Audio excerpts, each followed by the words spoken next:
మొత్తానికి 125 రోజులు అయిపోయింది ప్రభుత్వం ఈరోజు ఏర్పాటయ్యి. నాకు తెలిసి తెలంగాణ అంటే మొత్తం ఓల్ ఇండియాలో ఇంత ప్రజా వ్యతిరేకత మూటగట్టుకున్నటువంటి అధికార పార్టీని మాత్రం నేనైతే చూడలేను నా 14 సంవత్సరాల జర్నలిజంలో.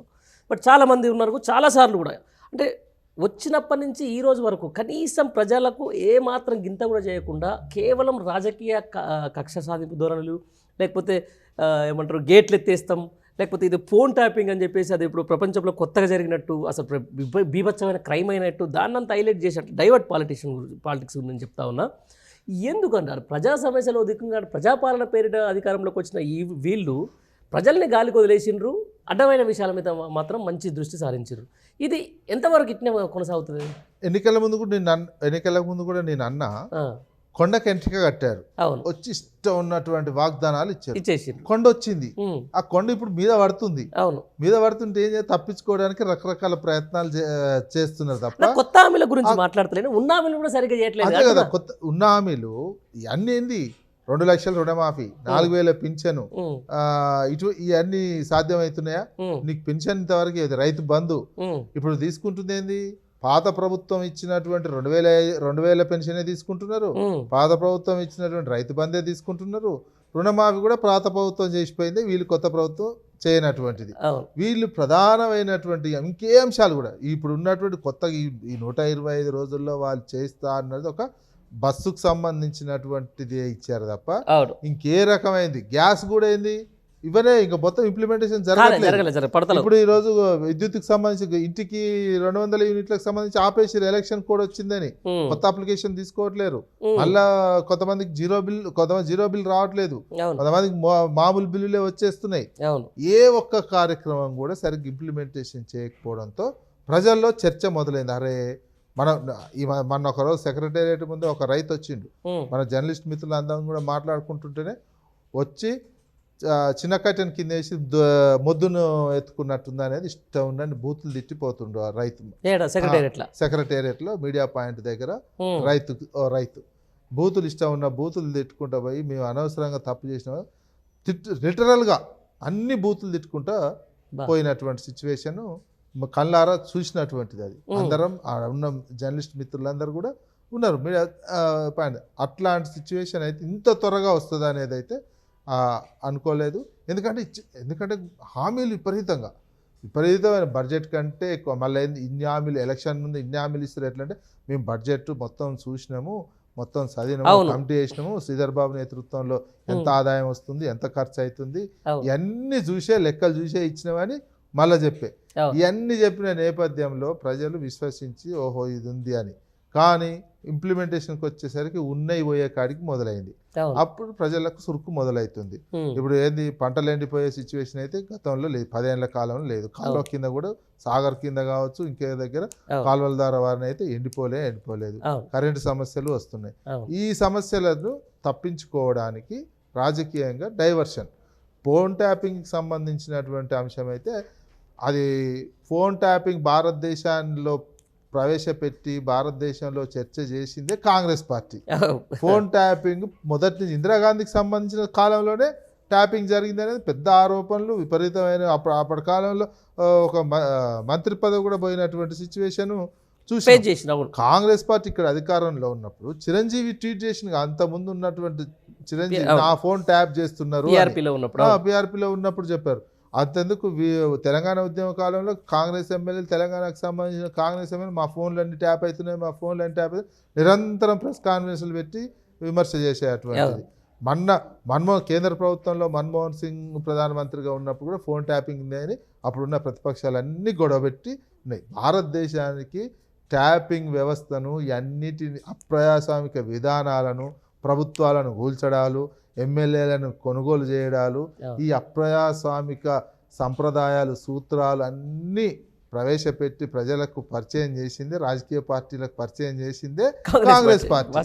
ఇప్పుడు వాళ్ళు సంప్రదాయాన్ని సుబ్బిని శుద్ధ పూసను అన్న సామెతలాగా ఇవన్నీ చెప్తే ఎవరు విశ్వసిస్తారు, ఎక్కడ విశ్వసిస్తారు? మీరు ఇప్పుడు బీజేపీ అంటుంటారు, బీఆర్ఎస్ అంటుంటారు. బీజేపీ కూడా పెగాసిస్ మోడీ ఏం చేసిండు, మీరు డోర్ ఏది మీరు కిటికీలు దర్వాజాలు తెరిస్తే మోడీ షటర్లే ఎత్తిండు. షటర్లు ఎత్తి పెగాసిస్ సాఫ్ట్వేర్ అనేది తెచ్చి 10,000 మందికి సంబంధించిన 10,000 దేశంలో ట్యాపింగ్లు అవుతున్నాయని మీరేగా పార్లమెంట్లో గొడవ పెట్టింది. మీరే మీరున్నప్పుడు బీజేపీ గొడవ పెట్టింది కేంద్రంలో. ఇప్పుడు మన పార్లమెంట్ స్తంభింపజేసినటువంటిది ఇక్కడ ట్యాపింగ్ ఎక్కువ సంబంధించిన కల్చర్ నేర్పిందే కాంగ్రెస్ పార్టీ. ఇప్పుడు కాంగ్రెస్ వాస్తవానికి ఏమైందంటే ఇప్పుడున్న సిచ్యువేషన్లో రాజకీయ వ్యవస్థ సిచ్యువేషన్లో ఇప్పుడు రేవంత్ రెడ్డి చేయట్లేదు ట్యాపింగ్. ఇప్పుడున్న రాష్ట్ర ప్రభుత్వం ట్యాపింగ్ చేస్తూనే ఉంది కదా, చేయబట్టే ఇన్ఫర్మేషన్ రాబట్టే మీరు అభద్రతా భావంలోకి గురైపోతున్నారు కదా. విత్ ఇన్ ద పార్టీలు కావచ్చు, అవతల పార్టీలు ఉన్నది కావచ్చు, ట్యాప్ చేస్తున్నటువంటిది తెలిసిపోతూనే ఉంది కదా సమాచారం. దానికి ప్రత్యక్ష ఉదాహరణ కూడా చెప్తాను. ఫోన్ ట్యాపింగ్ అంటే 2 సార్లు, ఒక్కసారి కాదు 2 సార్లు ఎవరైతే మంత్రి పొన్నం ప్రభాకర్కి సంబంధించిన దాంట్లో ఒకసారి ఒక ఆర్డీఓకు మాట్లాడింది, ఆర్డీఓ వాళ్ళతో మాట్లాడింది, ఆ తర్వాత ఇంకొకసారి పాడి కౌశిక్ రెడ్డి అవి కూడా బయటకు వచ్చేసింది. అంటే వీళ్ళే అంటారు total with in the party. సరే బీఆర్ఎస్ అధికారంలో ఉన్నప్పుడు సరే ప్రతిపక్షాలు చేసిందో లేకపోతే అధికారంలో చేసిందేమో కానీ ఇప్పుడు ఈ కాంగ్రెస్ అయితే మొత్తం వాళ్ళకు ఉన్నటువంటి మంత్రుల మీద కూడా చేస్తుంది కదా. అదే గతంలో కూడా అంతే విత్ ఇన్ ద సొంత పార్టీలకు సంబంధించినటువంటి ట్యాపింగ్ ఇందిరాగాంధీ కానించే మొదలైంది. అది వెళ్ళే దేశానికి ఇంకా ఇప్పుడు ఇక్కడ కూడా లీక్ అయిందనే ఇప్పుడు ఫోన్ ట్యాపింగ్ విషయం ఎక్కడ కేసు ఇంకా పెట్టినట్టయితే లేదు, పెడతామో అని ఆపలేదు. టెలిగ్రాఫ్ యాక్ట్ ఇంకా పెట్టలే నేను కోర్టుకు చెప్పారు పెడతాము అని. ఇప్పుడు ఎంతసేపటికి సాక్ష్యాలు ధ్వంసం అయినటువంటి అంశం మీదనే విచారణ జరుగుతుంది. అఫీషియల్గా ఎక్కడ ఫోన్ ట్యాపింగ్ అనేది ఇంతవరకు స్టేట్మెంట్ లేదు. ఎంతసేపటికి లీకేజ్, మీడియా లీకేజ్, సోషల్ మీడియాలో లీకులు అవుతున్నటువంటి ఇదే కనిపిస్తుంది తప్ప ఎక్కడ అఫీషియల్గా అయినట్టు అఫీషియల్ కూడా జరగదు. ఫోన్ ట్యాపింగ్ అనేది ఇప్పుడున్న రాజకీయ వ్యవస్థలో అఫీషియల్గా చేయరండి, చట్టం ఒప్పుకోదు. ఏ ప్రభుత్వం అయినా చట్ట ప్రకారం ఫోన్ ట్యాపింగ్ చెయ్యదు. ఇదే విషయం మీద అన్అఫీషియల్గా అన్ని ప్రభుత్వాలు చేస్తున్నాయి. ఇదే విషయం మీద నేను ఒకటి వార్త విన్నా, సోషల్ మీడియాలో కూడా చూసా. అంటే నా గత ఎలక్షన్ టైంలో ఈ రాజకీయ నాయకులు విత్ ఇన్ ద పార్టీ ఇప్పుడు కాంగ్రెస్లో ఉన్నటువంటి చాలామంది పొలిటీషియన్స్ కానీ బీజేపీలో ఉన్నటువంటి పొలిటీషియన్స్ కానీ మా ఫోన్లు అప్పుడు ట్యాప్ చేసినారు, మేము ఎలక్షన్ల కోసం డబ్బులు తీసుకోకపోతుంటే పట్టేసినారు అని చెప్పేసి డీజీపీకి ఫిర్యాదు చేస్తున్నటువంటి పరిస్థితి. ఇది ఎంత దారుణం ఇది. అది ఈ ట్యాపింగ్ వ్యవస్థలో ఈ ట్యాపింగ్ దాని మీద ఓవర్గా వస్తున్నటువంటి దాంట్లో అది మర్చిపోయి అన్ని మాట్లాడుతున్నారు. ఎలక్షన్ ఇప్పుడు ట్యాపింగ్ విషయం లీక్ అయిందంటే మునుగోడు ఎలక్షన్లో రాజగోపాల్ రెడ్డి పట్టుకున్నామని లీకేజ్ వచ్చింది 3.5 కోట్లని. ఆ తర్వాత దుబ్బాకకు సంబంధించినటువంటి ఎలక్షన్ టైంలో ఎలక్షన్ కమిషనే మొత్తం బాధ్యత కదా. ఆ బై ఎలక్షన్లో ఈ పోలీసులు అంతా ఎవరు ఆధ్వర్యంలో పనిచేస్తారు? ఎలక్షన్ కమిషన్ ఏంది? డబ్బులు పోకుండా చూసుకోవాలి, దొంగ డబ్బులు మరి దొంగ డబ్బులు పట్టుకుంటే తప్పే ఉంది. అప్పుడు రాజగోపాల్ డబ్బుల కోసమే ఈ రోజు ఆ టైంలో ఫిర్యాదు చేసినా ఇది కోర్టు ముందు చెల్లదు. ఆ టైంలో ఎలక్షన్ జరుగుతుంటే పట్టుకున్నామని చెప్పారు.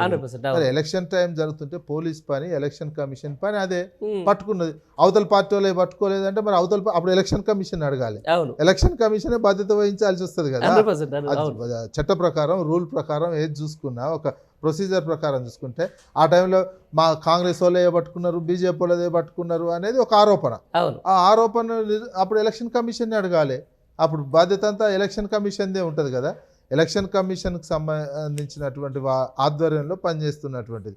ఎలక్షన్ డబ్బులు పంచుతానికి పోతుంటే పట్టుకుంటే ఇప్పుడు తప్పు పడుతున్నారు. ఇప్పుడు ఏంది మమ్మల్ని పైసలు ఎలక్షన్ టైంలో పైసలు వంచుతాను తీసుకోపోయారు అనేది ఒక నగ్న సత్యం అయితే బయటపడదుగా. పోలీసులు పట్టుకున్నారు కదా, మీరు దాన్ని ట్యాపింగ్ ద్వారా చేసిరానో ఇంకేజ్ చేసిరా అనేది మీరు ఆరోపిస్తున్నారు. అది కోర్టులో తెలుసుకు ఇది దీనికి సంబంధించిన ట్యాపింగ్ సంబంధించింది రాజకీయపరమైనటువంటి అంశం కింద కొద్ది రోజులు మీడియాలో చర్చ కోసం ఉపయోగపడుతుంది తప్ప ఇంకో అంశం కింద ఉపయోగపడదు. ఎందుకంటే ఇప్పుడున్న భారతదేశ రాజకీయ వ్యవస్థలో కేంద్ర రాష్ట్ర ప్రభుత్వాలు అఫీషియల్గా చట్ట ప్రకారము ట్యాపింగ్ చేయకపోయినా అనఫీషియల్గా అన్ని రాష్ట్ర ప్రభుత్వాలు కేంద్రంలో ఉన్న ఏ ప్రభుత్వం అయినా విత్ ఇన్ ద పార్టీల బయట వ్యక్తులు అందరు వ్యక్తులే ఈ చట్ట విరుద్ధంగా అది చేస్తున్నారు. దాన్ని ఎవరు పట్టుకోవాలి? మరి ఈ గవర్నమెంట్ పోతే ఆ గవర్నమెంట్ పట్టుకుంటుంది, ఆ గవర్నమెంట్ పోతే ఈ గవర్నమెంట్ పట్టుకున్న దొరకలేనటువంటిది. ఈ ఎక్విప్మెంట్ ఎవరు కొన్నారు? ఎక్కడ అఫీషియల్గా ఎక్కడ ఉండదు, అనఫీషియల్గా ఏడ నిరూపిస్తారు ఏంది? ఈ అనఫీషియల్గా చేసి వీళ్ళు ఇదేంటంటే నా అంచనా ఏంటంటే ఇది ఇక్కడ హైదరాబాద్లో పెద్ద హవాలా నడుస్తున్నది. ఈ హవాలాకు సంబంధించినటువంటిని మొత్తము ఇప్పుడు ఉన్నటువంటి రాష్ట్ర ప్రభుత్వ అధినేత తన గ్రిప్పులో పెట్టుకునే ఒక లక్ష్యంతో అవును పనిచేస్తున్నాడు. ఎందుకంటే 1000 కోట్ల అవాలో నడుస్తుంటుంది అన్అఫీషియల్, అందులో కూడా మాకింత రావాలి అనే ఒక టార్గెట్గా పెట్టుకొని దీన్ని బేస్ చేసుకొని ఇప్పుడు కూడా ట్యాపింగ్ చేస్తూనే ఉంటున్నారు.